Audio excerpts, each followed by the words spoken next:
Yesterday, I kind of woke up, I listened to the first album, I was like, oh, I fucking love this. No, I read the cover article first, then I listened to the first album. I was like, wait, I've been missing this in my life for 5 years. Like, it combines a lot of things I really love, and it's great. And the second and third record. And then I saw that you, like, wrote a New York Times bestseller. So by 4 p.m., I'm, like, riding my bicycle to, like, McNally Jackson, like, to get a copy of the book. I actually called the bookstore. I was like, do you have a copy of Crying in the H Mart? And the guy, like, kind of snickered down the phone as if I'd called Tower Records back in the day and like, do you have Guns N' Roses' Appetite for Destruction? He's like, yeah, we got a few copies of that. So like, I just had such a Japanese breakfast day. And then by the end of the day, like most New Yorkers, I was scooping buckets of water out of my basement. Oh my God.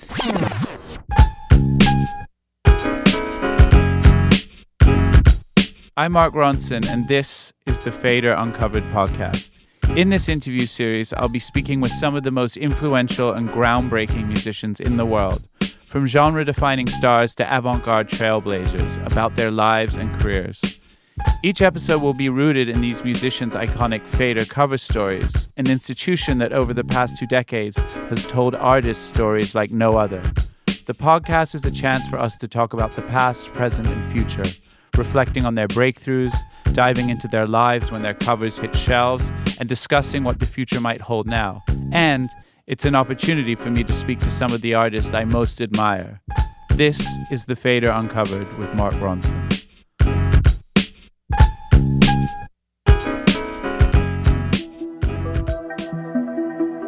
Every now and then, an artist graces the cover of the FADER who I've actually never heard of. And that's no surprise considering the point of the FADER is to be ahead of the curve. Plus, I'm not exactly, out in these streets like I was 15 years ago. Japanese Breakfast was one of those bands. In fact, until yesterday, I had never actually heard their music. And then, while starting my research for this interview, I hit play on track 1 of their debut album, Psychopomp, and I had the most wonderful reaction. There's something so special about hearing a record that's been around for a while, but you're hearing it for the first time, and you're thinking to yourself, wow, I can't believe my ears have been missing this for 5 years. All these times I've been scrolling, uninspired, trying to think of what to listen to, and this album was just out there the whole time, waiting for me to discover it.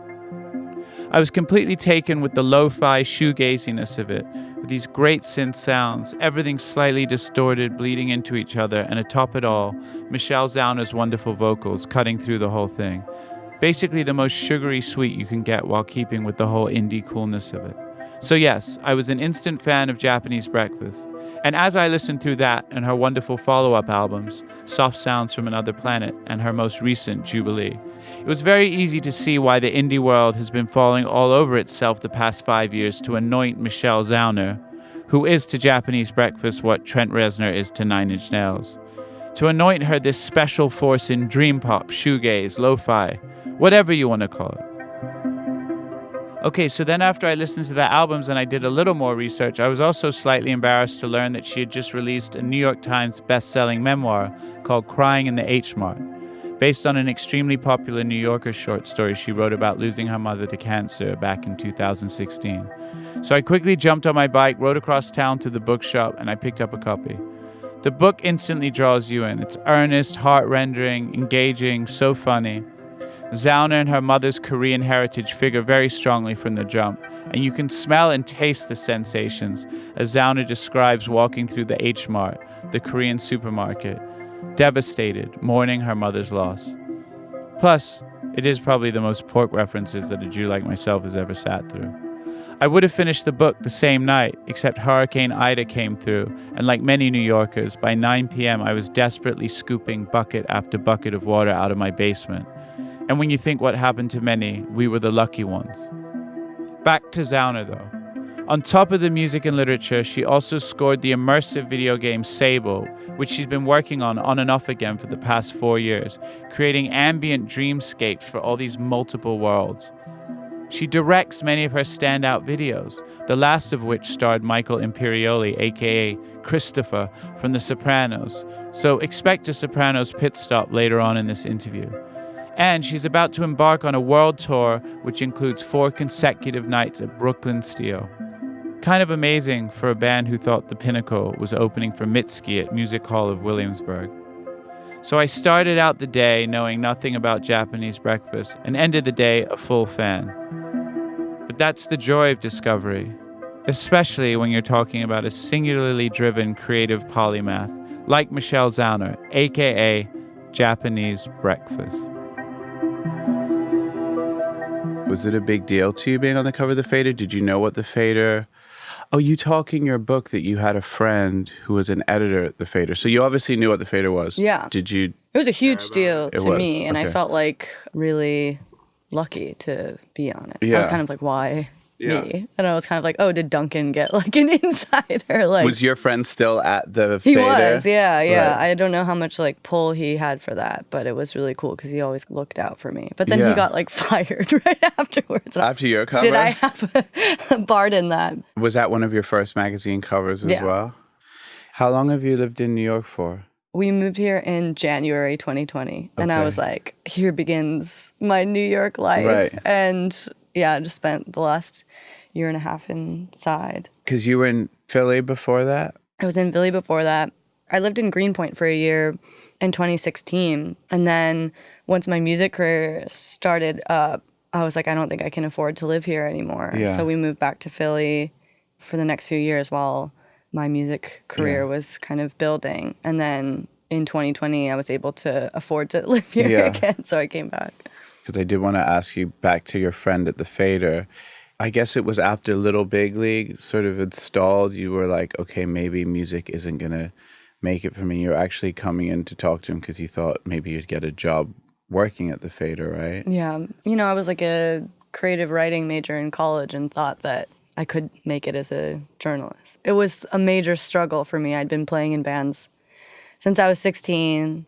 I was 25 and getting pretty tired of the cycle of go on tour, get fired from a restaurant job, find a new one, go on tour, make no money, sleep on the floor. No one gave a shit about that band. And it just seemed like at 25, I should probably have a backup plan. Yeah. And also, our bass player, who was like kind of the dad of the band, had just been offered to tour with another band that he had been told was going to be Jimmy Fallon big. Yes. And so without that bass player, I was like, this band is also probably about to fall apart. Just because he was, you know, just like guy in the band that kind of kept things. Yeah, a little bit the more pro or like kind of like organizing them. Yeah, and also just like the peacemaker, Okay. like just always like the chill guy Right. that like, he was like the Mick Fleetwood of Yeah. like our band.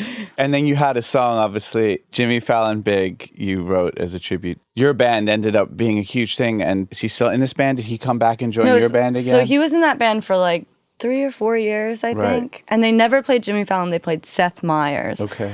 And then they fired him. Oh. And then around that time, my band was starting to take off. And I was like, come join this band. But when I wrote that song, you know, I mean, I wasn't mad at him. It was just No. it was like a sadness because that's Right. like your brother. And Right. you're like, I get that you have a better opportunity. I'm Yeah. just sad that we're not there. We couldn't build that together. And then, yeah, just this year, we played Jimmy Fallon I saw. together with the That's me and the amazing. bass player. Yeah. That must have been nice. It was a great full circle moment. I produced a comedy album for Jimmy Fallon, his one sort of full-length music song comedy record, like back in 2000 and I think it was 3, called The Bathroom Wall. I had a song called Idiot Boyfriend. Doesn't matter. I'll have to check it out.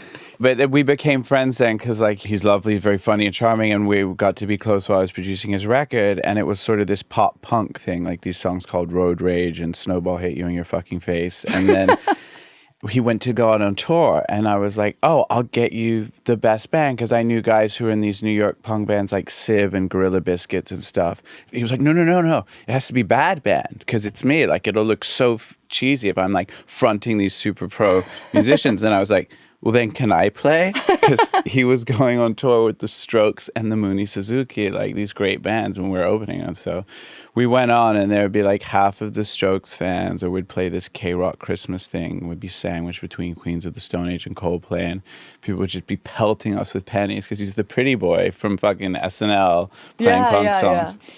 But when it was great, it was really great. Were there any sort of flashes of like, oh, we might make it with this band, or kind of the glimmer of hope, or was it always this sludge? I mean, I think that we kept it going because we thought we were just paying our dues. Yeah. And I think then in a way I was. By the time Japanese Breakfast started to take off, I felt so prepared of just like little things of like what to do when your pedals are fucked up and how to not freak out if, just like things to avoid. Yeah. And like we were just smart about it by the time that it started working out. Did you feel like also that I like watching a lead vocalist adjust their own mic. We haven't done any of these really in person. I know. I wanted to thank you. I just really wanted to see your studio. Cool. And I feel like my internet is always like fucked up, so I don't want to do Zoom. And I'm a huge fan, so I wanted to meet you. When I found out that I got to do this, I was like listening to all your Spotify hits. Oh, thanks. That's very sweet. Yeah, this is so much fun to do this in my actual studio and walk in and see you like looking at synths and gear. So when Japanese Breakfast started to gain this popularity and acclaim, did you at least feel like you'd earned it a little because of all the times that you'd spent in these other things, sort of slogging it out on the road? Yes. Yeah. Absolutely. Yeah. I felt like a late bloomer, but I was really grounded by the time that things started happening for me. I was like able to build a really good thing, whereas I think that if it had happened right away for me, I would have taken it for granted. Yeah. For me, that moment happened a little later in life. I was already 31. I think you were how old? 24? Oh, gosh. I was like 26 when Psycho Pump came out, I think. So, yeah, I definitely thought that my career I'd been knocking at it for 10 years, maybe even like 13, counting like 18 years old when I got my drum machine making demos. And at 31... I'd had a record that came out that sold 10 copies. Also, a lot of people that I really liked that was sort of my peers, or like hard to even believe, but Kanye, later on Danger Mouse, just were skyrocketing. And I was like, and I had to like just look at it and not in some really sad, like sobbing myself to sleep. I was like, maybe I'm not as good at this as I thought I was. And maybe I love journalism, actually. Like you said, there was a lot of things. I was doing music for Hyundai commercials in Japan just to like keep the lights on. And I just was like, well, fuck it. If I'm not good enough to sort of make hits, I might as well make the music that I like. And I just started making shit that I liked. And then I made this record version, which at the time I was making, and then I met obviously Amy Winehouse and Lily Allen and people who had like enormous amounts of talent. But I think it was because I was just like, well, if I'm never going to make a hit, I might as well make the shit that I like. And there's something about, they call it the power of surrender. Do you think? Oh my gosh, yeah. I've never heard that, but that is absolutely what happened to me. Yeah. I feel like. I mean, after my mom died, I was like, this is the sign that it's over. I was already floundering from like, after I got out of college to like 25 in this band. And I was like, this is a sign. You're 25 years old. It's time to grow up. And after my mom died, I moved to New York to get a job in advertising, or literally was out to just get a job doing whatever it took to make money. Yeah. I know you must be so exhausted talking about your mom, and you just wrote a book about it, but just for people who might not know the full story, because it is quite woven in, we don't have to overdo it, but the story that the book is about, the grief of losing your mom, who you're extremely close with, and that really happened in between these two bands, right? Yeah, so I moved back to Eugene, Oregon, where I'm from, in 2014, and my mom had a really aggressive stage 4 cancer, and I lived there as a caretaker for 6 months, and after she died, I lived there for another 6 months helping kind of pack up the house. And my one quiet insular thing that was separate from just the slog of helping my dad pack up this house was I would go to this little shed at the bottom of the property. My parents lived kind of like out in the country, and I would write songs about what had happened because I just didn't know how to communicate with other people, which is odd because I'm a very open book, chatty gal, and I just didn't know how to talk to people about what had happened. And so this was sort of my way of communicating that to myself, or sorting through it. And I just had no ambition at all of this record that I was making in this cottage. It was just for me. And then over the next year, I worked on arranging it. I had a friend, Ned Eisenberg, who had an apartment in Crown Heights, and I would just go over there and the two of us would mix it. After I got off of my 9-to-5 job, I would drive in rush hour traffic to Crown Heights, and he would work on the songs in FL Studio. And like we would, he was a brilliant producer. And originally we were just going to be mixing it, but he started adding all these like samples and synth lines to things I had recorded in Oregon. And then I just thought, I'm going to trick a small label to put out this record. And I sent it out to like 10 very small, not even like known indie labels. Yeah. And no one wanted to put it out except for this very small label in Frostburg, Maryland called Yellow K Records that was funded by this guy's like vape shop in Frostburg, Maryland. I told him up front, I'm not going to tour. I've done that. It's not going to happen for me. I have this 9-to-5 job. I just want to press 500 copies on vinyl, and like over the next 10 years, maybe we'll slowly sell them. Yeah. And then he was like, okay, I'm going to hire a PR person. I was like, why? There's your waste of money. And I actually didn't, in the press release, I didn't tell anyone that it was this record about losing my mom, but I had put her photo on the cover and had been very open in the interviews that followed. Is this the first full length, or This is the first full length. Psychopomp? And so I think because I had, sort of surrendered and decided that this was never going to happen for me, the universe was like, oh no, now it's your time. Yeah. It's strange because listening to it and knowing a little bit about your story just from reading that FADER cover, it's deceptively joyful in some ways. Like, I thought that record, it combines so many things that I love. It has the synth, these amazing melodies. It's just like a swirl of sound because everything's kind of just like distorted the right amount where it's just bleeding into each other and you can't tell what instrument's doing what. Like My Bloody Valentine meets like the Go Team. Like, it's like a lot of shit that I really love, and I probably should go back and read the lyrics at some point because I was just like, oh, this is like, I wouldn't say fun, that sounds trite, but I always am a little bit like melody and beat first and then like lyrics second. But that was the record that you were really channeling your grief and what was going on with your mom through. Most of the songs on there. Some of them were old songs that we kind of revamped. I think the first thing that struck me about Psychopomp was the guitars. I just assumed because this was some super cool alternative band with a sci-fi name that it would be some sort of eccentric post-electronic kind of thing. And I guess there's some edict in my head that guitars have stopped being cool, like we've run out of ways to make them interesting, and now synths and program music are the dominant force in, alternative music, whatever alternative music means. You get these indie bands falling all over themselves to reinvent themselves to sound like new R&B, and I find it all a little exhausting. So when I heard Psychopomp and the guitars, I was like, fresh. I mean, maybe it's the kind of old guy in me, but I do miss guitars, and I'm not even really a guitar guy. But an instrument is really only as cool and progressive as the person wielding it, and the songs that it's being used to play. So it makes sense that in this reinvention of shoegaze and indie pop through Michelle Zauner's lens, it does feel vibrant and exciting, because she is vibrant and exciting. I came up listening to bands like Lush, My Bloody Valentine, and Sonic Youth, who made wonderfully inventive music with guitars by playing with sonics and tunings, and I feel some of that here. As Zauner's music progresses, the production and sonics do evolve.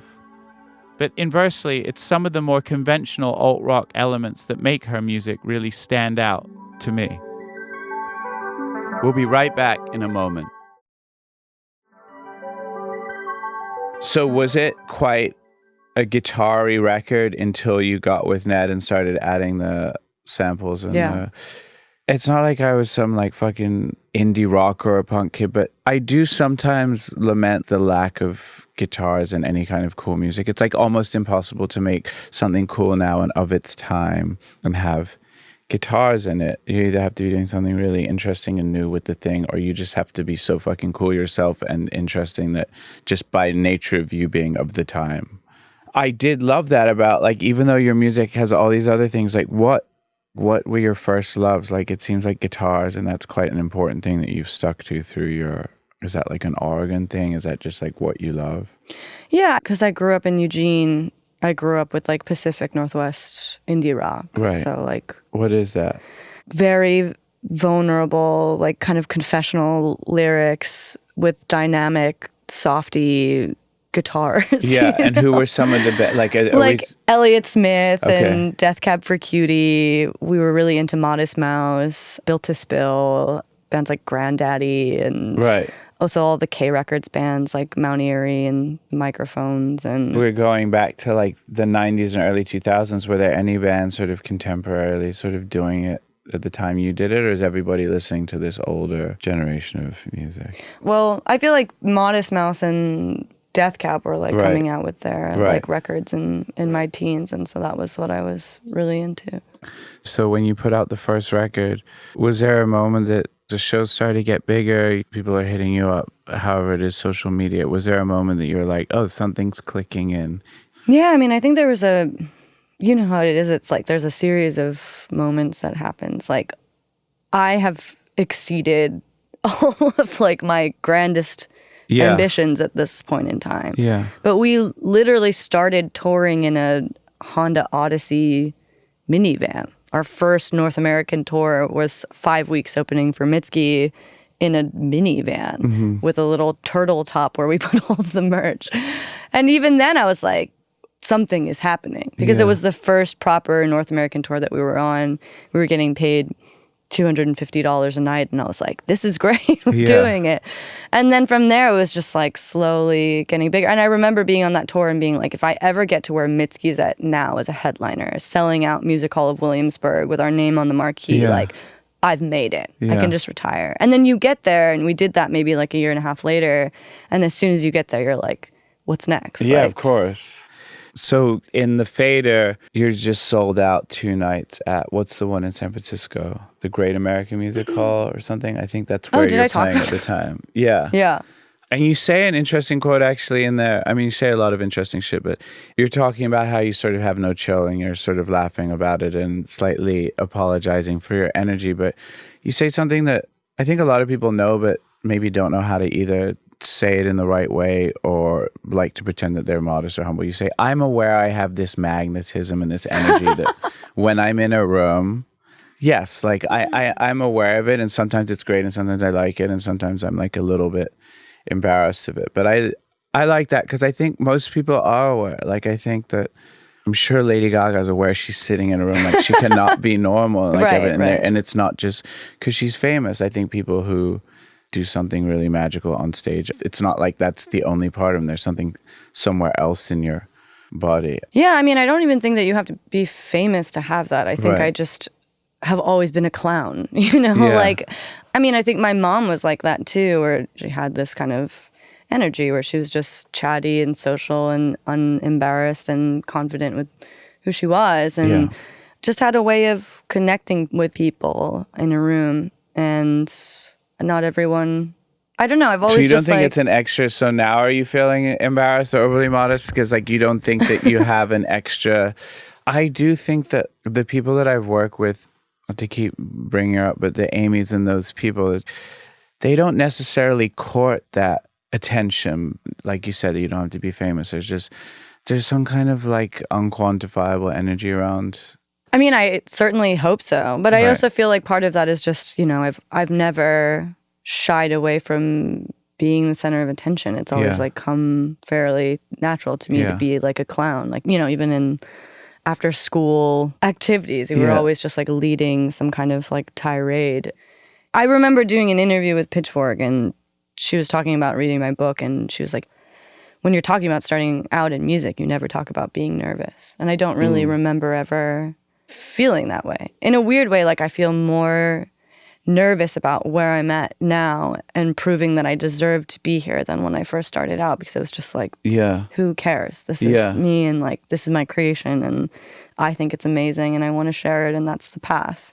You don't have that moment even like a lot of people have the 5 minutes before you go on stage, like those crazy nerves? I do, but I feel like it's exciting, you know? I mean, you would be like a sociopath if you never felt anything. No, I have the worst. I mean, even going out before a DJ gig, it could be 300 people, it could be 10,000 at a festival, and like vomitously nervous. Like, I mean, I've learned to control it a little bit because I realize that some of those are just imposter syndrome issues or whatever you want to label it. That's incredible that you have imposter syndrome. Yeah, and that's another episode. I mean, even in that FADER cover, you say you're a shark. Like, you had a lot of anxiety and depression that you dealt with from adolescence on, so you just had to always keep busy and keep making things. Yeah, definitely. It's weird to hear this back. Me parroting back things your that I said interview in for- 2019. But Right. yeah, I feel that's true. Yeah. I feel like that's probably a lot of creatives where you just feel like I need to make something. Yeah. Otherwise, I will just dwell on festering thoughts. Yeah. And luckily you're good at a lot of things. I mean, actually, I love your videos. Thank you. Is Savage, what's it called? Savage Good Boy. Savage Good Boy. Is that the most recent video? Is there Yeah, okay. yeah. I've been rewatching the entire Sopranos because my wife has never seen it. Oh, it's so good. Every day we watch at least 3 hours of Michael Imperioli. So to suddenly having really not seen him, he's frozen in my mind as like the year 2000 Christopher Moltisanti. And in your video, He looks so good. he looks amazing, and he's still the same beautiful sort of Italian, like a fucking marble sculpture face, but white hair, beard, like a much different Christopher Imperioli. First of all, what was the idea behind casting him? Were you a big Sopranos fan? Yeah, my DP and I are really big Sopranos fans. And we had seen through his social media that he is like in the scene. Like he loves Right. shoegaze. He loves Oh, really? My Bloody Valentine. He loves Moses Sumney. Like Right. he just seemed like he would be That's so cool. down. Right. And I felt like it was kind of a role that, like, it would be a really funny cameo. Like you would not expect him to play this type of character, Yeah. and he's instantly recognizable. And yeah, I was watching a lot of The Sopranos, and you know, he's Yeah. like such a iconic character. Yeah. And I couldn't believe that he was down. Just down. Yeah. And that song is about, well, you tell me what the song's about. Yeah. I had read a headline about billionaires buying bunkers, and I just thought that like the alliteration of that was nice, and the reality of it was haunting and timely. And I think that it's really an interesting exercise to write from the perspective of a villain whose psyche you're not really sure how to understand. And that's one thing that's so great about The Sopranos is that these are murderous, sometimes abusive, Yeah. sexist, Sociopaths. racist Yeah. men. Yeah. Yet you can't help but root for them. Yeah. And there's so much like gray area in villainy, I guess. Or there's no one thinks that they're the villain. And I think that what makes a villain so haunting is that they rationalize what they're doing is for something good. Like Yeah. all of these men are doing these crimes because that's how they put food on the table. Yeah. That's how they protect their family. And when I think about billionaires rationalizing that high level of wealth, I think that they're all just like, well, what if this, and this happens, and then I'll have nothing? Or I need to play this game. Like this is how capitalism works, and you know, I'm just doing a good job, and I'm doing this for my family. I'm doing it to protect like our lineage. And I just thought that taking on that voice would be a really interesting way of trying to understand where that sort of rationalization comes from. And so in my mind, that song is about a billionaire kind of coaxing a young woman to live with him in this bunker as the kind of world burns around them. It comes off as like maybe somewhat romantic initially and becomes more and more menacing as the song goes on. I mean, I have to say, while I was watching the video, and you can just nod or say nothing, but I was just like, oh, this is Elon and Grimes. I mean, that must be like the first thing that, or have you had that already? I guess that's just somebody that's probably the only billionaire that I know of that definitely has a bunker.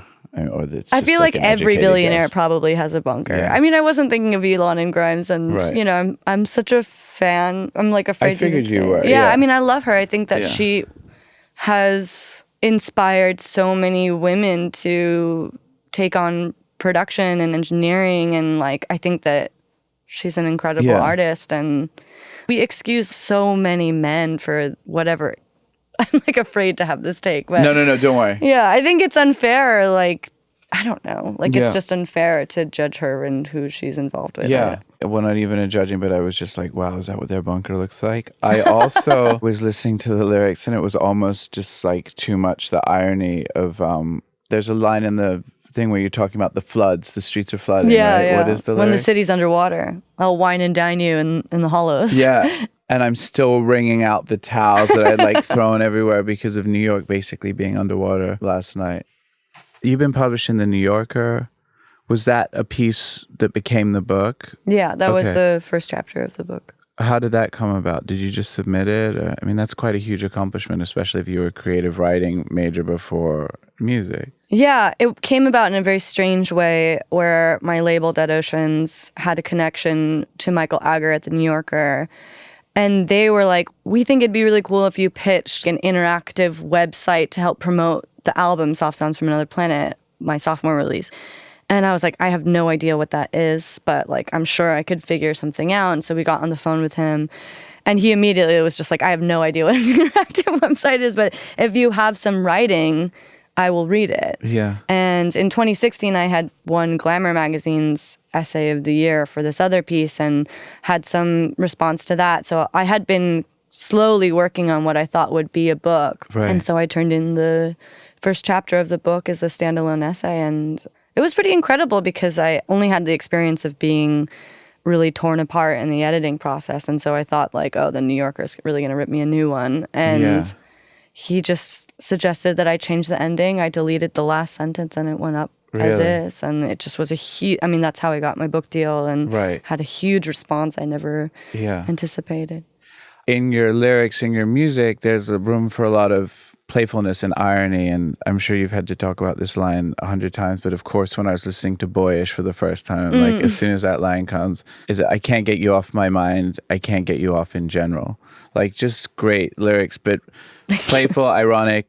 And then your writing is actually quite earnest and almost like I would have just pictured a different like somebody who writes for the New Yorker and like a more earnest, like just I hate to say it, but sort of nerdy, like not a tattooed. I mean, I know all these things are horrible stereotypes, but are you aware of that dichotomy between the two things that you do? I mean, obviously you have just so much more space. And I think that the nature of songwriting lends itself to allowing things to be up for interpretation. Whereas in prose, you have to really guide someone to feel a certain way or understand a narrative arc. Yeah. So it's very different. When I started, I was maybe a little bit cocky and thought, you know, I'd already overseen a number of large creative projects that writing a book wouldn't be too hard, but it was very different. I mean, I also just think that the subject matter is, you know, just a very intense, earnest thing to talk about. There's not, you know. That's what I mean. It's also because you're doing justice to like the weightiness and the respect and the honor of this, and you talk in very honest ways about your relationship with your family and stuff. It deserves a different tone. Is that something? Yeah, certainly. I mean, there are definitely borrowed lines, and I think that was one thing that was really interesting about writing a book was like there were certain musical elements that I felt like I was bringing into it. Even just like naming all of the chapters. It was kind of like naming the songs on a record and like playing with the track list. Yeah. But yeah, there's a lot of lines in the book that are just kind of borrowed from different songs, but they get to be kind of expanded scenes. Like on Psychopomp, In Heaven starts with the dog's confused. She's pacing around all day. She's sniffing at your empty room. And that was about watching our like 12-year-old golden retriever just be like, where the fuck is my owner? You know, and her just like sitting outside of the room, and she started like licking her paws. And so I went to the vet thinking something was wrong, and the vet was like, has there been a big change? Because that's what dogs do when they're grieving. And I was just like, that's so nuts to think like this animal has no idea. Her like mom just like disappeared, and all of the things that I have like watched happen, like she's just had no idea, and how sad that was. And so like that's just a line that you can interpret probably in so many different ways of like, you know, someone moving away or like a relationship ending and like you get the dog and the partner's gone or whatever. There's so many different ways to interpret that. But in a book, you have to really show what is happening, and there can't really be any mystery. You have to like guide the reader in this very specific way. Or in Rugged Country, there's a line that's it's a heavy hand where I wear your death as a wedding ring. And in the book, I have to show that whole scene where my dad takes the ring off my mom's finger and puts it on my finger, and I talk about how it feels like a physical weight because I'd never worn a wedding ring, and also just like this weight of this loss of being with me. But again, like in music, like there's so much sonically that's going on that you can interpret that to mean so many different things, whereas like it's just the cold page in a book. I'm very much beat first, lyrics last when I'm listening to music. When I think of my favorite rap songs, my mind instantly goes to the beat before I think of the lyrics. Although I have to say the very best ones do manage to marry both. Hate It or Love It by 50 in the Game or Reminisce Over You by Pete Rock. I've actually never really grasped the magic of Dylan till much later because Dylan is lyrics first. And it's also why my own music didn't have much emotional depth until later on. Because I was always thinking like the DJ, what's that fire beat that's going to make people move or bob their head ferociously? So after really enjoying the joyous sugariness of Psychopomp, I was a little, embarrassed when I later realized the opening lyric of In Heaven, track 1, was, "The dog's confused. She just paces around all day. She's sniffing at your empty room." The lyric refers to Zauner's mother having passed, and her dog doesn't understand why she's not there in the room. And here I am bobbing along to this sugary bop, unaware of the sadness of its meaning. But then again, what is music, if not the emotion it elicits in you, the listener? You don't have to feel a certain way when you listen to a song. It's however the music makes you feel. And it's okay to tap your foot to a song about emotional duress. I mean, hell, that's more than half of the classic R&B that I love. Try Don't Know Why I Love You by Stevie Wonder for starters. In some ways, I'm glad I didn't know the subject matter of the music till later because I was allowed to have that first visceral reaction to the tunes and then be taken in by the weightiness. I have worked on albums when someone has written the entire thing based on a single event of grief or heartbreak. Back to Black and most recently Dawn by Yebba. It's really tough to watch these artists go through it while we're working on the record, reliving all these painful moments again and again through the writing and performing of these songs. But you also watch them heal somewhat in the process. I imagine the making of the record was quite cathartic for Zauner, but you're also aware it must affect her constantly having to address it and answer questions about this devastating life event.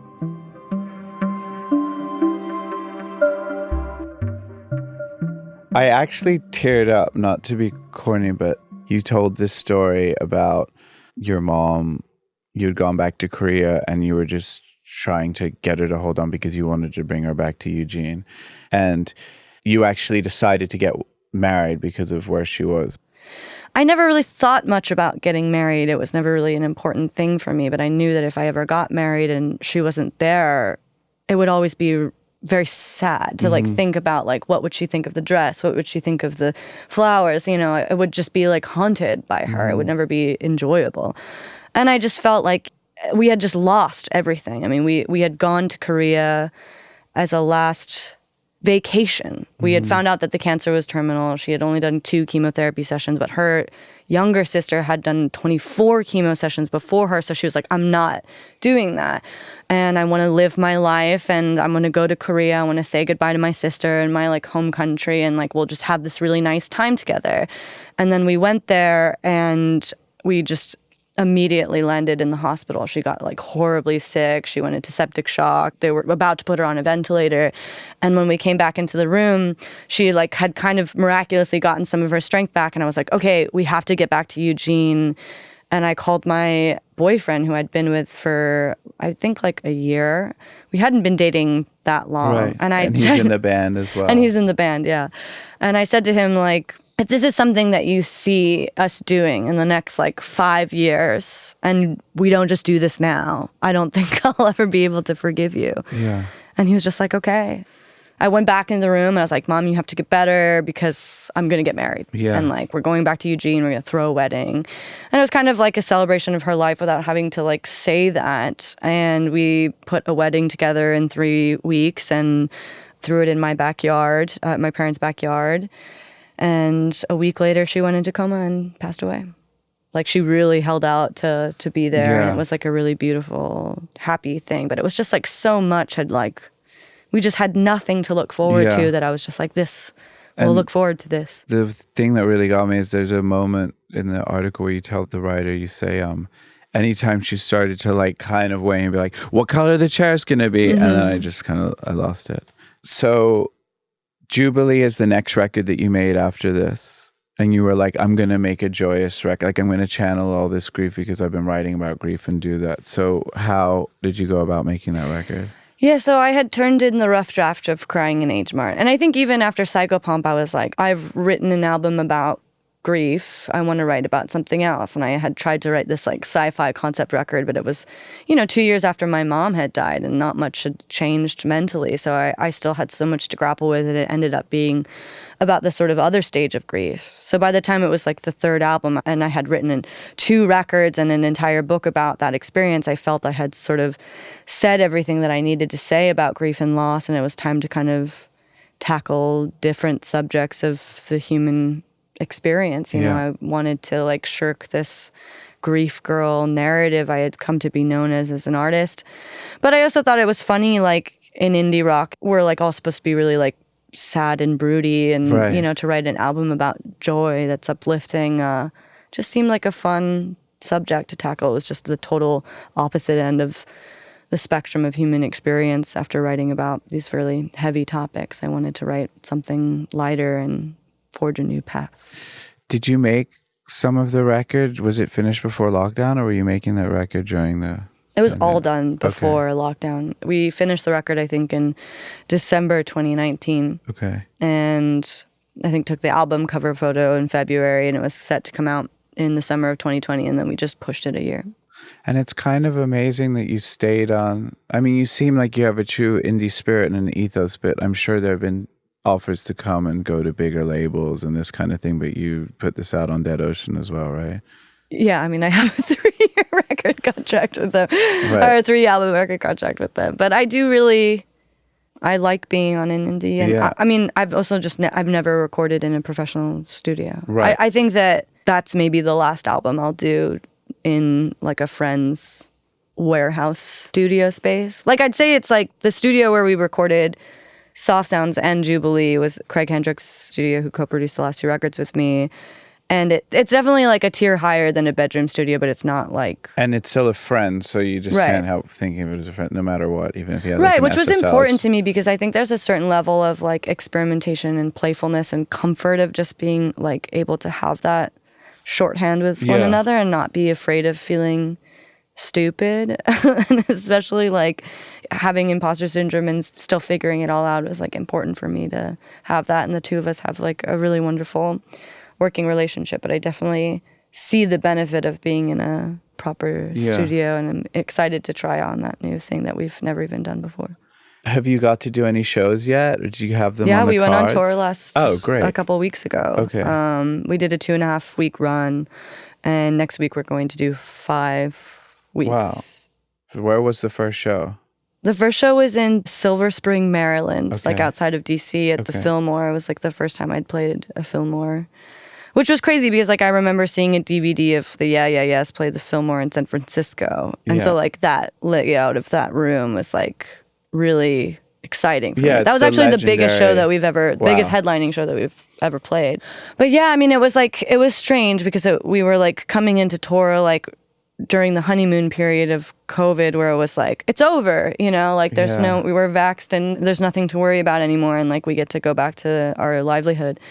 But then like a week into it, it was the Delta variant and, getting masks and vaccine proof in place. And now it's just kind of like, I don't know what the future is going to look like. I don't know when this is ever going to come to an end and if like shows are even the right thing to be doing. Right. Now. I imagine not only was it your first show, but I'm sure it was probably like most people in that crowd's first show. Like I'm just trying to get a sense of like the energy was just like electric in this way, or were you just like... It felt great. I feel like I felt like shy a little bit. I don't know. I don't really have like much of a... The banter? Well, no, I'm like fine with banter, but I don't like leading the charge on like a major communal issue. It's difficult for me to have confidence because I'm always thinking about like so many different perspectives of the thing. I didn't feel right to like give a speech. I just wanted it to be an enjoyable evening where we just ignored the elephant in the room kind of. Yeah. But yeah, I felt like, my tour stamina was like definitely majorly impacted by like a 1.5 years off of just being around like 9 people all the time in a bus or like, having to talk to like a large group or just, I used to be able to do multiple things on tour. Like a lot of the book was written on tour, like in my downtime. And this was just like survival. Like I have to just do the one thing because I just don't have the capacity to do multiple things right now. I think a lot of us are still just like getting used to like getting back to work. Yeah, I had my first DJ gig and I don't really play as many shows. I mean, I used to do 5 gigs a week, but a year and a half off of something that I've done at least 200 times a year since I was 18 years old. Like I really was sort of having not an existential crisis because I knew I was going to do it and it was probably going to be okay, but I was just readying myself for the fact it was going to kind of suck and I was like over practicing and there's something bad also about over practicing. Wait, was this for a show or for like a session? It's just like a DJ gig. Oh, DJ gig. And I came off and I kind of thought it was terrible. And I thought like they were all going to pat me on the back and be like, it's okay, Mark. It's been a while. Like I thought I was going to get that. And everyone was like, that was amazing. Right. Like I think people... The standards are much lower because they're just like a loud sound is exciting. Yeah, it's true. Yeah. And I think that, everybody was excited. I think it wasn't nearly as bad as I thought it was. And actually, my first session back in the studio with somebody who I hadn't met before was kind of like a big star. Like I nearly canceled 3 times like the week before because I'm like, I probably don't have any idea. Like, how does like that kind of session, I can't even imagine. I mean, I guess I have like some insight into that world, but like. Yeah, it was with Lizzo. We'd never worked together before. She's a giant star. She's extremely talented. I can tell she's a creative force as well. And I was just like, what am I going to do? Like, I don't have the fucking crazy drums. I don't have like the thing that like everybody's shit sounds like with the huge 808s and thing. Like, I'm going to go in and what if like I just sit at the piano, I pick up the guitar and like no chord, like no interesting progressions come out. Like what, and. But do you have like chord progressions at the ready or you just like sit there and like see what happens on the day? Well, I had just been so cold and rusty through COVID because I'd been in an Airbnb for the first 6 months in England and I was like, I'll finally learn Ableton and I'll learn that shit. And I'm glad I learned it and taught myself it, but I will never be as good at Ableton as people that started on that. And I was starting to hate my music because I do need... Is it at a Pro Tools right here? Sorry? What do you work on? Well, I just miss having like all my outboard gear and weird effect shit to put things through that might make one sound that inspires me. Or there's something maybe because of it's how I came up that sitting at an upright piano will sometimes inspire me more and something better will come out than at a MIDI keyboard. Or just any of this old gear, probably because I'm used to it. It's not so much a crutch as it's like...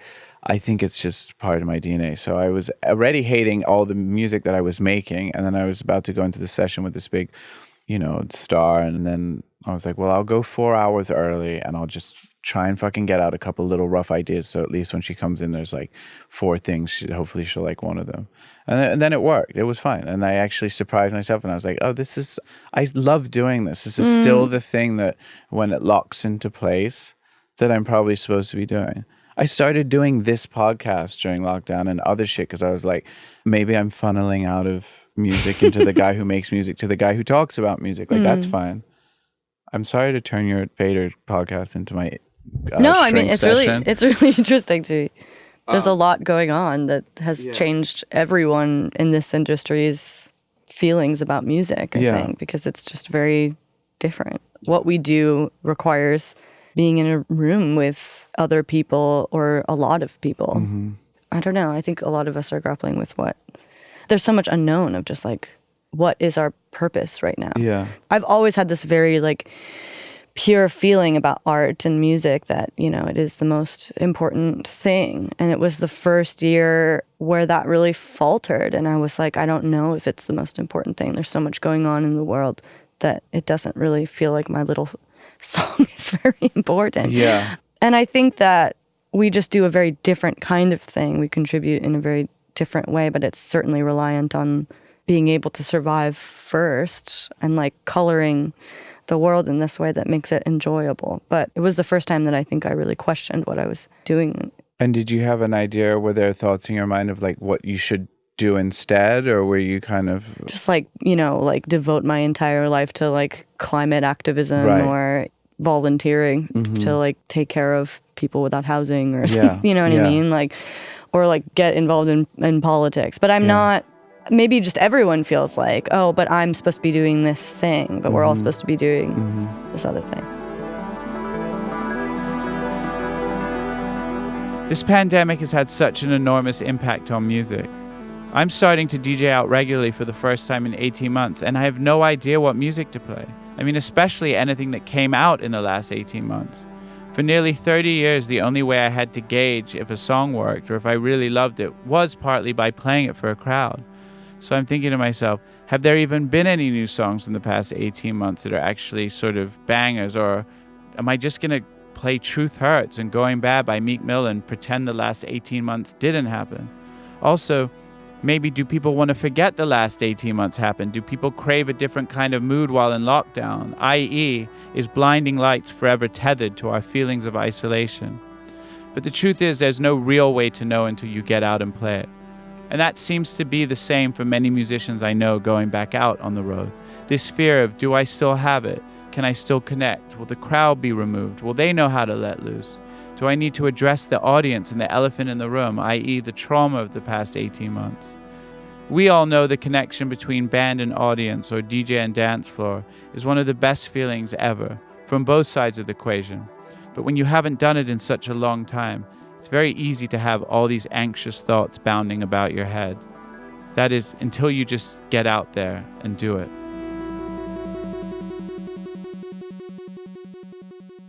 You did the entire score for, can you explain to me the video game? Or is that old news or? No, that's coming out at the end of this month. Yeah, what is that called? And can it's you called explain? Sable. Okay. And it's an indie video game, and I grew up playing video games with my dad when I was a kid, and I've always really appreciated that art form. And there are these two guys based in London who run a gaming development.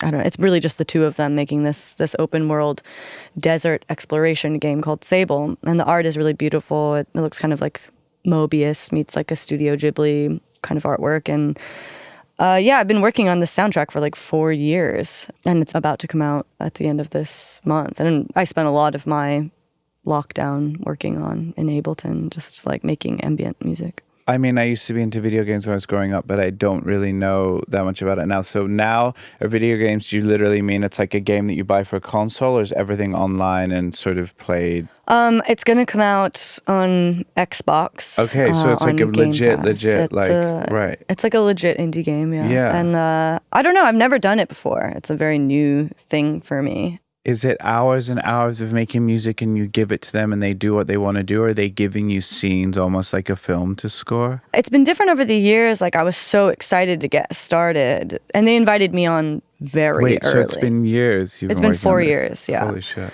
When they first brought me on, it was a lot of just like documents of just explaining what areas were like, and then seeing little animated GIFs of like what they were working on, of what the character looked like, what the desert looked like. And then they'd like send me this doc that was like, you know, there's Glowworm Cave, and there's like the dunes and the Badlands, and, you know, it has a lot of mountains in this area. And so initially I was just so excited to get started that I would imagine what the Glowworm Cave would look like, and I would start writing. I was doing a lot of it on just like MIDI plugins in Ableton, like in the van. Like, I remember touring Europe and I was like in the Sprinter, like working on writing what I thought would look like a glowworm cave. And then a year would go by and I would see like more photos or like videos of the actual area, and I'd be like, oh, that's like not what I envisioned, and I would have to like write a new track.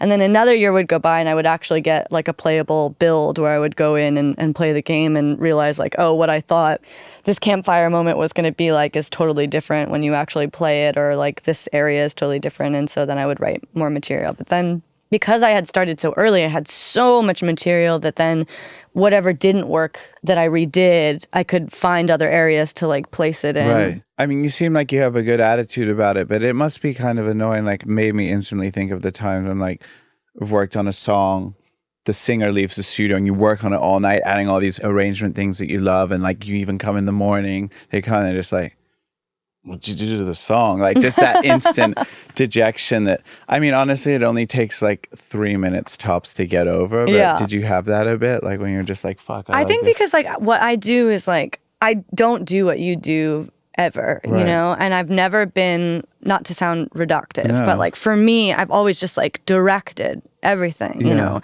And I was so excited to be a cog in a creative, like I just wanted to be like the perfect employee, like creative employee in a that's way. nice. It helped that I just really trusted their vision. I think that they're like incredibly talented. I think I just got really lucky where they didn't really want that much changed. Right. They were just happy with whatever I came up with. Very few times they were like, oh no, it's more this vibe or anything. They were just like, great, put it in or whatever. Have you ever written a piece of music by collaboration or creation, or is it always you and then you bring it to maybe the co-producer or something like that? Like, is your creative process, does it all lyrics, melody, music have to come out of you, or do you write with people?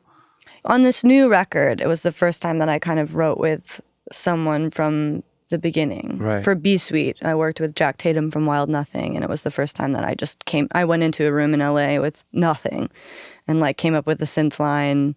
He came up with like the bass and the beat, and then I kind of started writing the progression from there with the melody and then the lyrics. Did you like that process? I think I'm more open to it now, but it is harder for me. Oh, I did this like side project called Bumper with this guy, Ryan Galloway, from this very underrated band called Crying, who's like an incredible producer. And it was the first time that I kind of just wrote top lines like on a couple of his like very fully formed tracks. Right. And then I maybe like had a couple of small suggestions of like what to do musically. But it's not as fulfilling for me if I'm not.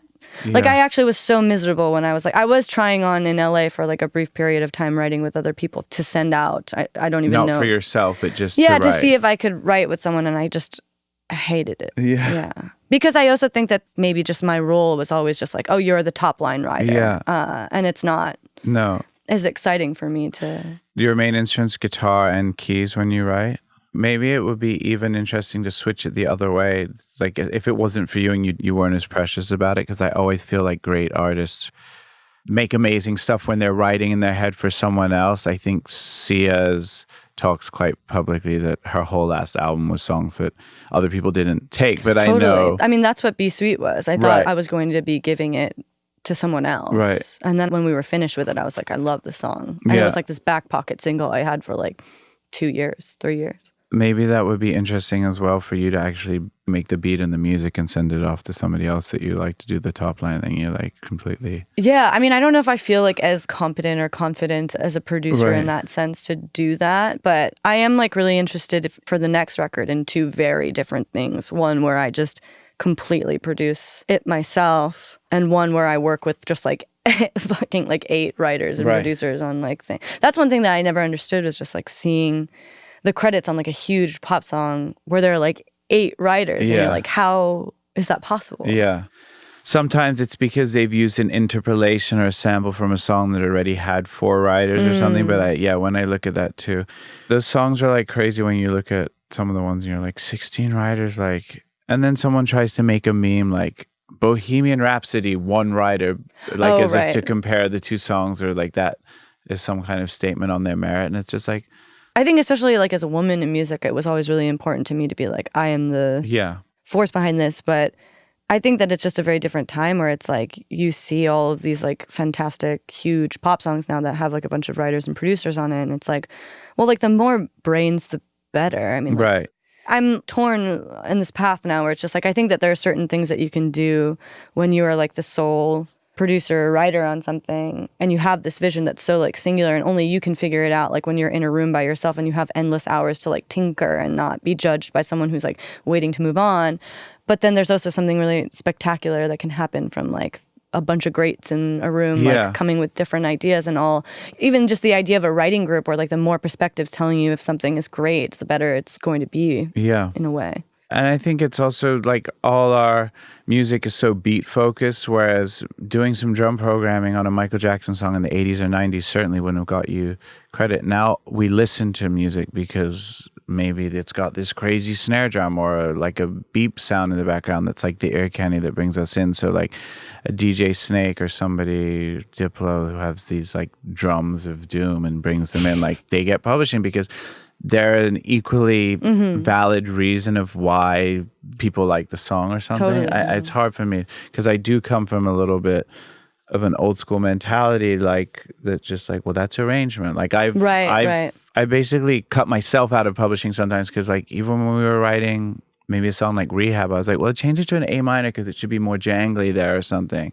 For me, that's like, maybe I have this lofty image of myself, but that's something that like Quincy Jones would have said in the middle of a session, right? Like, I don't necessarily need 25% of the publishing for that, but now I kind of wish I had it.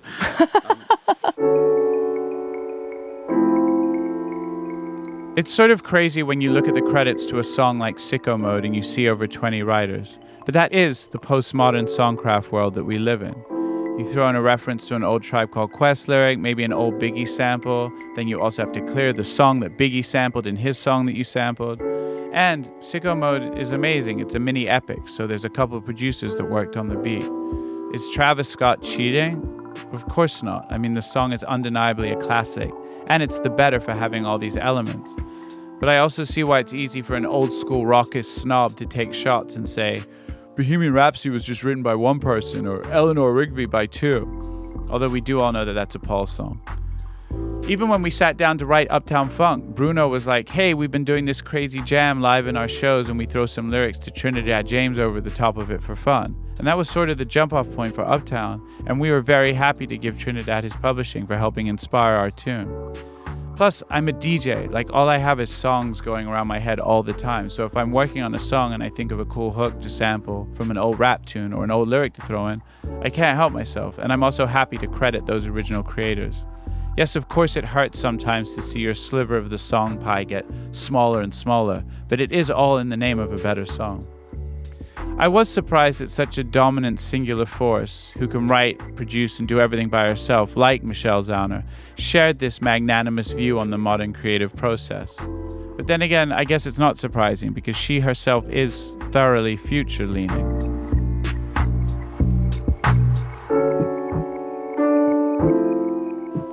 I watched your In Your Bag, your amoeba video, which was interesting because there was you've really some like cool gone shit. down a deep... Well, I read, I literally... Thank you for spending so much time with me. I woke up at 8 a.m. yesterday and I'd never heard a note of music, and now I could write a dissertation.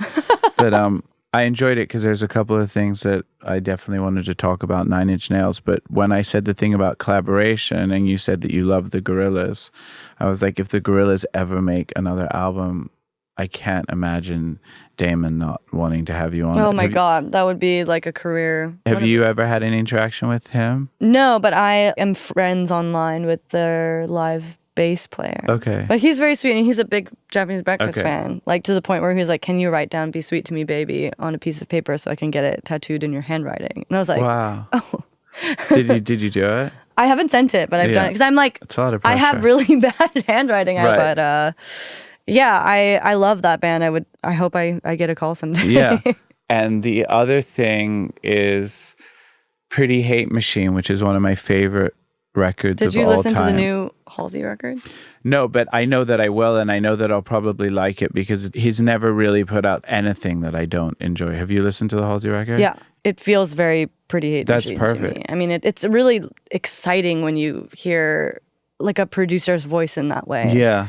And like certain chord changes, and obviously like all of the like sequencer like synth stuff. I mean, it's just amazing that like production can have that kind of voice. I mean, you're like that too. There's so many things about that fucking record. It doesn't get old to me. It's aged magnificently. It feels completely timeless and modern. Yeah. A lot of those like decisions that he was making and like that kind of voice, like it's very much in this huge pop record that's out now, and it sounds fantastic.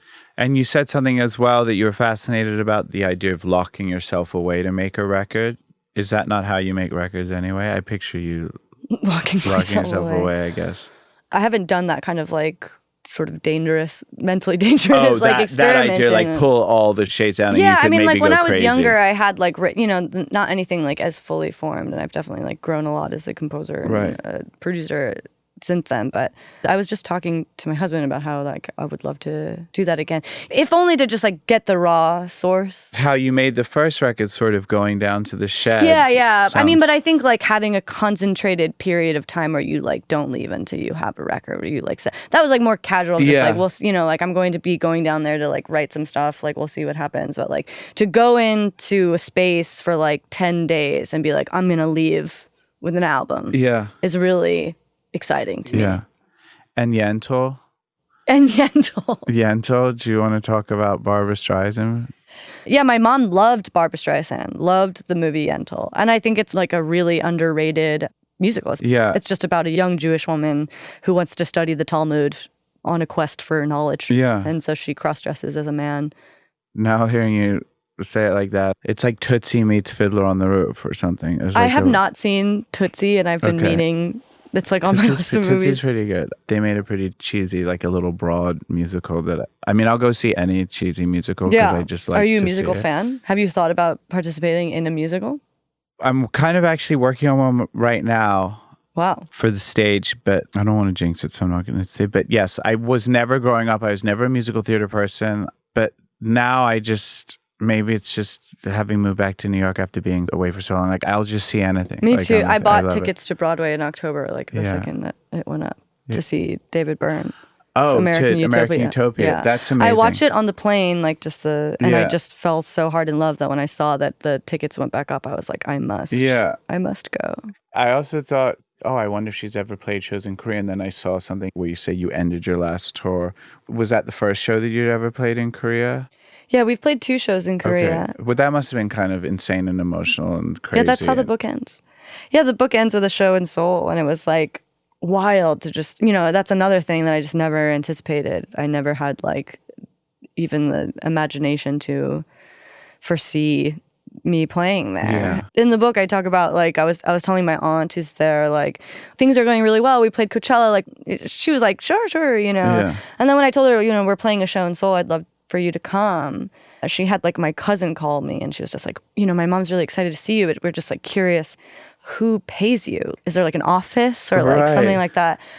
And I was like, oh, well, like we get the money from the door, and like there's a promoter who like books the show, and she's like, okay. And so she came to the show, and I was like, how many people? There was like probably like 500 people there, and like I was like, oh, like 안녕하세요, like Imo, this is my huesa, which is like the Korean word for like company or office. Yeah. I was just like, this is like this is how I make a living or whatever. It was a really sweet moment, and it was just wild to like see the city where I was born, where my mom grew up, and all of these kids, like, because my mom's photo is on the album, on the vinyl, and like all these like Korean kids like leaving the show like into the night, into the streets of Seoul with like my mom's photo on this like big square. Yeah. It was surreal.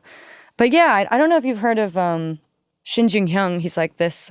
Well, I did about him a after I lot. saw Yeah. that. It's amazing, actually. Just the snippets that they played of his music when you mentioned him, I was like literally went on Discog to order. Yeah, you should listen to the song. There's this song that's like 6-minute song called Hennim by this woman named Kim Jung-mi. He wrote the song for this woman, this incredible like folk singer, and it's just this very slow like orchestral build with this like looping acoustic guitar, and I would love to hear your take on it, 'cause it's like so striking. I had gone to this vinyl bar. Do you know Beat Cafe in Japan, in Tokyo? Is it a vinyl bar? It's like it's like a bar where like a lot of musicians go to hang out. I'm not sure. I've been to so many like wonderful places like that in Tokyo, but I don't remember the name. Since Shibuya, there's kind of like a similar equivalent in Seoul where like there was all these musicians go to this place called Kopjang Jungle, which is this vinyl bar in Seoul. When we were there, Leon Bridges was actually there, like his crew. Yeah, I went there, and I never really listened to much Korean music, and so much of what we think about when we think about Korean music is obviously K-pop, but there's also this like very rich like 60s kind of like funk pop scene. And our promoter was telling us about this guy, Shin Jung-hyung, is almost like a sort of Phil Spector type without like the, mental illness, and, wrote for all these like amazing girl groups from like the 50s to the 80s. And it's kind of like, I think, a recluse who just like is incredible psychedelic, like rock guitar player. And so we played us this song, and we were all drunk and just floored, it was just like so beautiful. And then the next day I went to like hang out with my aunt, and my husband was telling her, she's like, oh, have you heard of Shin Jung-hyung? We just like learned about this guy. And she's like, how do you know about that guy? Right. Your mom and I used to sing this song by the Pearl Sisters called Coffee Hanjan. That was one of his songs. And then, the book ends with like us singing, not to ruin it for you, but like the book ends with us like singing a Shin Jin-hyung Yeah. song together and karaoke that they used to sing together when we were kids. It was like such a crazy thing because I never knew my mom was ever even really into music. Yeah, I mean, obviously Korea is a huge, huge country, but even going around Thailand and places in Indonesia and getting the 60s records, like there's this band called the Gembals who were from Indonesia that like, yeah, I mean, now there have been so many compilations of psychedelic funk and these. And like City Pop is having this like really cool... City Pop is amazing. And City Pop is not that far sonically from some of Jubilee, like just really slick 80s, but very groovy, always like something cool going on with the percussion, right? Totally. Yeah, I mean, I think that like we were hesitant to claim that, but it was certainly like something that Jack and I were like into on Be Sweet. There's this like another Shin Jin-hyung song called Boomerang that's performed by the Bunny Girls, and I think it was like an 80s like city pop type of pop that was, from what I recall from that session, I had played this like very upfront, plucky like bass line that I just like, I want to do something like this. And then like Jack came up with this incredible bass line that is like such an enormous part of what makes that song great, I think. Just for people who might not know, explain what city pop is. I honestly don't know if I feel like you could maybe do a better job. It's like 80s. It was sort of like almost like, was it Japan? Was it just originated in Japan? I think it originated in Japan. It's like 80s funk breezy, R&B, like sort of the 80s Japanese equivalent of yacht rock. So it's a little more moved on technology-wise because it's the 80s and not late 70s, but it has that same basis of like quite complicated R&B, jazz, Steely Dan, like that chord family with like really slick production, really lovely melodies, and it's like dancey kind of, right? Cat Power, you talk about, who's a big influence. She's another person who like famously kind of like locked herself into a room and came out with Moonpix. Was that an earlier record? Was that like before The Greatest? Is that okay? I think that album is about her breakup from Bill Callahan. Okay. And she was like somewhere in like the South, like in this house, and he was like maybe off on tour, and she was like freaking out alone and wrote this like incredible haunting record. Right. She has this incredible voice, but also just like her earlier records are maybe a little bit more like lo-fi, or it felt accessible for me as like a young woman, like that I could make an album like that. I discovered her, I was like playing in the background right when The Greatest came out, and that's the one she went and recorded in Memphis, like with all that great old school musicians. Phenomenal. I was just remember asking someone, hey, what's this playing in the background? I literally thought they were going to say some 70s rare soul thing. They're like, that's Cat Power. And I remember like my jaw just dropped. I feel like that record feels like within your... Yeah, retro guy. But yeah, that's me. But Cat Power... Do you ever feel like do you hate that? I grapple with it so much. Yeah. It used to like put me so on edge when people said that, but now I'm just like, yes, of course I'm retro guy. Like, I mean, I think that there's a saying that my therapist likes to say, or maybe it's my sister who also serves as my therapist sometimes, but if it's hysterical, it's historical. Yeah. Like if you're getting so fired up, then there is something deep down that you're being a little reactive to. You just like can't pick your voice, and obviously like it works for you, you know? Like I was reading George Saunders' new book, A Swim in a Pond in the Rain, which is this book about Russian literary masters like Chekhov and Turgenev and, you know, Gogol or whatever. And he was talking about, you know, just like, he's like examining the form, and he's like talking about, he wanted to write in this like very sparse, like gruff, like a Hemingway kind of way. Right. And it just wasn't working for him. And then he like wrote a joke on a piece of paper one time and heard his wife laughing from the other room. And he was like, I didn't want to be funny short story George Saunders guy, but I just am. And like to a certain extent, you can't really control what works for you. And even if you want to be like sparse, masculine, cool guy writer. Yeah. And your voice is like, just serves this thing. I mean, like, it's crazy for me because I would love to have George Saunders' voice. I think many writers would love to be a funny, smart, like quippy guy. But like, it's great to hear that, like, you know, he just like has to accept that that's who he is. Yeah. And to a certain extent, like, it's funny that like so many people would love to be in your shoes as a producer and like known for these huge, like iconic hits. Right. But there's part of you that's just like, I don't know if I want to be a retro guy or whatever. Yeah, I think that anytime I've rebelled against it intentionally is always sort of a disaster. When my record version, which was sort of my breakthrough record that had Valerie and some other records on it, came out, and it was this huge thing, and the cool press like hated me. The enemy was like, I was like back when The Enemy was a magazine and it meant something. I was like Public Enemy #1. And so Really? yeah, they hated me in England because that whole album was covers of songs by Radiohead, The Jam, The Smiths, really sacred cows in pop indie world, especially like really English things. And it was so wildly popular. Here it was a bit of a novelty, and I was known as Amy Winehouse's producer, but there I was having like top 5 hit after top 5 hit, and I just, you know, it was just like, I would have hated me. Like, it was that critical mass where you're just like, you're forcing everyone to make an opinion about it because it's just omnipresent.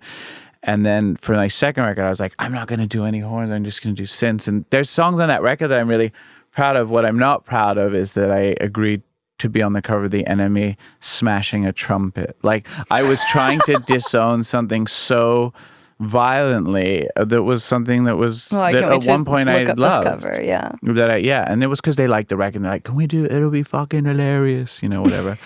And yeah, like I said, there's things on that record I still like. But yeah, so now I think it comes with a little bit of being settled into age and realizing what your voice is, like you said with the George Saunders thing, that I don't mind. And if I want to try something occasionally that's not that, I do it. And it's probably not even as successful because I think I am better. Like, I don't love the fucking sounds of the 70s. I don't yearn for them emotionally. They didn't mean anything to me growing up. It's just literally the sound that excites me. Yeah. And probably a lot of things do. Are you working on a new record now? No. Okay. No. So I'm in this like interesting place where I like for the last 5 or 6 years, I've always had, 3 projects going at once. Yeah. And then all of them came out in the same year. Right. I had this soundtrack, this record, this book. And that was always the plan. I was always kind of working and thinking about them. And now I'm just like an empty vessel. I have no idea what my path is now, really. Because you would have been on tour maybe otherwise, right? And not having to think about it. I mean, we still will be on tour, but I've always like had something I've worked towards. I don't know if you're like this, but I'm never like, I'm not someone that like is continuously working. It's kind of like on music, at least, like I have to like turn on, turn off. Okay. And so like, I don't know like what my direction is. And it's hard right now because it feels like I'm at like some kind of peak, or I hope I'm not, but it's impossible to not feel that way where I'm like, well, it's all downhill from here. Yeah. But I'm sure a lot of like musicians like feel, it's so frustrating because like, I feel like after the first record, your sophomore album is just like, oh my God, I have to like avoid the sophomore slump. Like there's so much pressure. The third one will be so easy. And then you hit the third one and you're like, oh, but this is where it's like really supposed to like culminate with who I am as an artist. It's a statement. It has to be bombastic. The fourth one will be easy. And then you get to the fourth one and you're like, what am I supposed to prove now? It never really gets easy and relaxing at any point in time. Okay, awesome. Yeah. Okay, thank you for this. Yeah, it was so great to chat. Such an interesting, intelligent, talented, creative, engrossing force. It was such an interesting chat too. I could have talked for another hour, but she had a heart out or somewhere to go or something. It's amazing too to think that yesterday at 8 a.m. I knew nothing about Japanese breakfast and the talents of Michelle Zauner and her writing. And now I do, and my brain is the better for it. Take me out with the Fader. Thanks again to Japanese Breakfast for taking the time to talk with us. A special Fader thank you to our Grammy and Oscar award-winning host, Mark Ronson. Please visit thefader.com/podcasts to read the original cover story and check out a playlist of artists mentioned in this episode. If you like the show, please share it and review us on your favorite podcast app. Please join us next Monday to find out which of your favorite artists will be uncovered next. Executive producers Rob Stone and John Cohen for the Fader Podcast Network. Talent booking, Robert English. Producers Alex Robert Ross and Maddie Russell Shapiro. Directed by Daniel Navetta and produced by the Fader in association with BYT.NYC. Engineered and mixed by David Rogers Barry. Theme music by DJ Premier. For Fader Uncovered merchandise, please visit shop.thefader.com. Thanks, and see you next week.